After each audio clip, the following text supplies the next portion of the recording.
ஒரு சுவாரஸ்யமான கேள்வி. மனித இனம் ஒரே ஒரு நம்பிக்கையோட தான் ஆரம்பிச்சதுன்னு சொல்லப்படுது. ஆனா இன்னைக்கு பார்த்தா ஆயிரக்கணக்கான மதங்கள் இருக்கு. இது எப்படி சாத்தியம்?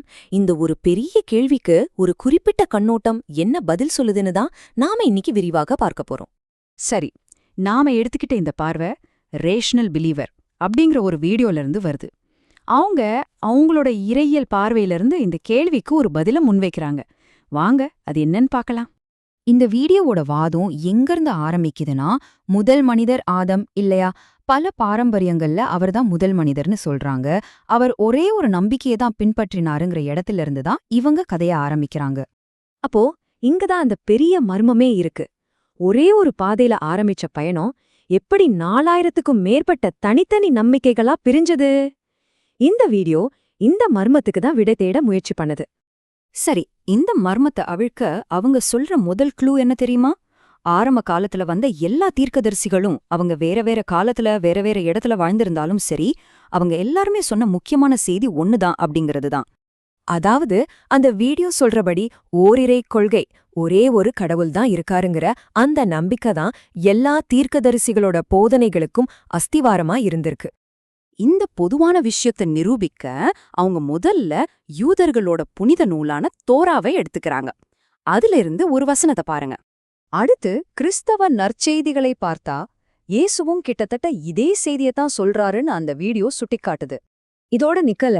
இந்த வாதத்தை இன்னும் வலுப்படுத்த ஹிந்து மத நூல்கள்ல இருந்தும் இதே மாதிரி ஒரு ஓரிரை கொள்கை கருத்தை எடுத்து காட்டுறாங்க.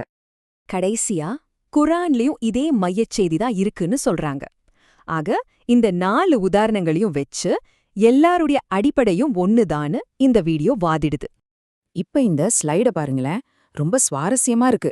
தோரா வசனத்தையும் நற்செய்தி வசனத்தையும் பக்கத்துல பக்கத்துல வச்சிருக்காங்க. அந்த வார்த்தைகள்ல இருக்கிற ஒற்றுமைய பாருங்க, கிட்டத்தட்ட அப்படியே இருக்கு இல்லையா? இதுதான் அவங்க ரொம்ப அழுத்தமா சொல்றாங்க. வசனங்கள் மட்டுமல்ல, கதைகளும் கூட பொதுவா இருக்கு. நோவாவோட பெருவெள்ள கதை, தோரா, நற்செய்தி, குரான் எல்லாத்துலயும் இருக்கு. ஏன் இந்த நூல்கள்ல கூட இதோட சாயல் இருக்குன்னு சொல்றாங்க. மோசே இயேசுவோட கதைகளை குரான் பாதுகாக்குது. இதெல்லாம் பார்க்கும்போது ஒரு தொடர்ச்சியான வழிகாட்டுதல் இருந்திருக்குமோன்னு தோணுது இல்லையா?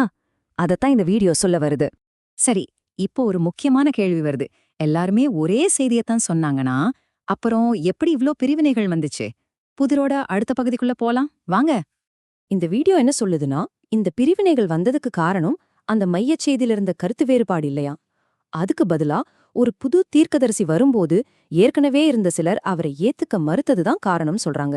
பெரும்பாலும் அதிகாரம், பாரம்பரியம் மாதிரி மத்த விஷயங்களுக்காக தான் இந்த நிராகரிப்பு நடந்திருக்கு. இது எப்படி நடந்துச்சுன்னு புரிய வைக்க அவங்க இயேசுவோட உதாரணத்தை எடுத்துக்கிறாங்க. அவர் ஒரு யூதர் குடும்பத்துல பொறந்து தோராவோட அந்த ஒரிரை கொள்கையை தான் போதிச்சார். ஆனா அப்போ இருந்த பல மத தலைவர்கள் அவரை நிராகரிச்சாங்க. ஏன்னா வேதங்களை அவங்க இஷ்டத்துக்கு வியாக்கியானம் செய்யற அதிகாரம் போயிடுமோன்னு பயந்தாங்க. இதோட விளைவு இயேசுவ பின்பற்றினவங்களுக்கும் பாரம்பரிய யூத மதத்துக்கும் நடுவுல ஒரு பெரிய பிளவு உருவாச்சு. இத நம்மள அடுத்த ஒரு பெரிய வாதத்துக்கு கூட்டிட்டு போகுது. என்னன்னா, காலப்போக்குல அந்த புனித நூல்களே மாத்தப்பட்டுடுச்சு அப்படிங்கிறது தான் அந்த வாதம். கொஞ்சம் யோசிச்சு பாருங்க. அந்த காலத்துல பிரிண்டிங் பிரஸ் கிடையாது.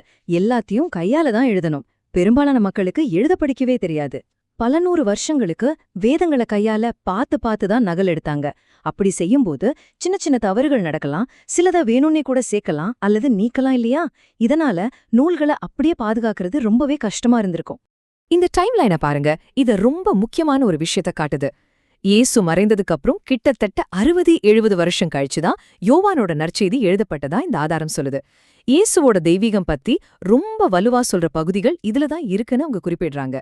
யோசிச்சு பாருங்க, ஒரு தீர்க்கதரிசி வாழ்ந்ததுக்கும் அத பத்தி எழுதுறதுக்கும் நடுவுல எவ்ளோ பெரிய கால இடைவெளி. சுருக்கமா சொன்னா இந்த வீடியோவோட பார்வை இதுதான். தோரா மோசேயோட காலத்துக்கு பல நூற்றாண்டுகளுக்கு அப்புறம் பல மூலங்கள்ல இருந்து தொகுக்கப்பட்டுச்சு. நற்செய்திகள் இயேசுவுக்கு பல 10 வருஷங்கள் கழிச்சு எழுதப்பட்டுச்சு. அதுல எழுதினவங்க சில வசனங்களை சேர்த்தாங்க, நீக்குனாங்க. வேதங்கள் பல நூற்றாண்டுகளா வாய்மொழியா வந்ததால அதுல மாற்றங்கள் வந்துடுச்சு. ஆக இன்னைக்கு இருக்கிற பல முக்கிய வேதங்கள் அதோட உண்மையான ஆரம்ப வடிவத்துல இல்லைன்னு அவங்க வாதிடுறாங்க. சரி, இவ்ளோ பெரிய பிரச்சனைய சொல்லிட்டாங்க. அப்போ இதுக்கு என்னதான் தீர்வு? ஆரம்பத்துல நம்ம கேட்ட அந்த கேள்விக்கு இந்த வீடியோ ஒரு பதிலையும் முன்வைக்குது. அந்த பதில் குர்ஆன். இந்த வீடியோ சொல்றபடி குர்ஆன் மட்டும்தான் அது அருளப்பட்ட காலத்திலிருந்து எந்த மாற்றமும் இல்லாம அப்படியே பாதுகாக்கப்பட்ட ஒரே தெய்வீக புத்தகம். ஆனா அது எப்படி சாத்தியம்? அதுக்கு அவங்க ஒரு 4 படி செயல்முறைய சொல்றாங்க. 1. குர்ஆன் அருளப்பட்ட போதே ஆயிரக்கணக்கான பேர் அது மனப்பாடம் செஞ்சுட்டாங்க. 2. முகமது நபியோட வாழ்க்கை காலத்திலேயே அது எழுதப்பட்டுடுச்சு. 3. அவர் இறந்த 2 வருஷத்துல அது ஒரு புத்தகமா தோக்கப்பட்டுடுச்சு. 4. இன்னைக்கு வரைக்கும் உலகமெங்கும் லட்சக்கணக்கான ஹாஃபிஸ் அத முழுசா மனப்பாடம் செஞ்சு பாதுகாத்துட்டு வர்றாங்க. இதனாலதான் அது மாறாம இருக்குன்னு சொல்றாங்க. இதுக்கு ஒரு நேரடி ஆதாரமாவும் ஒன்னு காட்டுறாங்க. 7ஆம் நூற்றாண்டைச் சேர்ந்த பர்மிங்ஹாம் குர்ஆன் கையெழுத்து பிரதி ஒன்னு இருக்கு. அதுல இருக்கிற வாசகங்களும் இன்னைக்கு நாம பயன்படுத்துற குர்ஆன்ல இருக்கிற வாசகங்களும் அப்படியே ஒன்னா இருக்குன்னு சொல்றாங்க. இது 1400 வருஷமா எந்த மாற்றமும் இல்லைங்கிறதுக்கு ஒரு பெரிய சான்றுன்னு முன்வைக்கிறாங்க. ஆக மொத்தத்துல இந்த வீடியோ மதங்களோட வரலாற்ற ஒரே ஒரு கேள்வியில நிறுத்துது.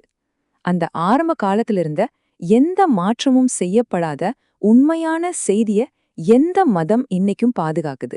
இந்த கேள்வியோட உண்மையான பாதைய நம்ம எப்படி கண்டுபிடிக்கிறதுன்னு நம்மளே யோசிக்க வச்சு முடிக்கிறாங்க.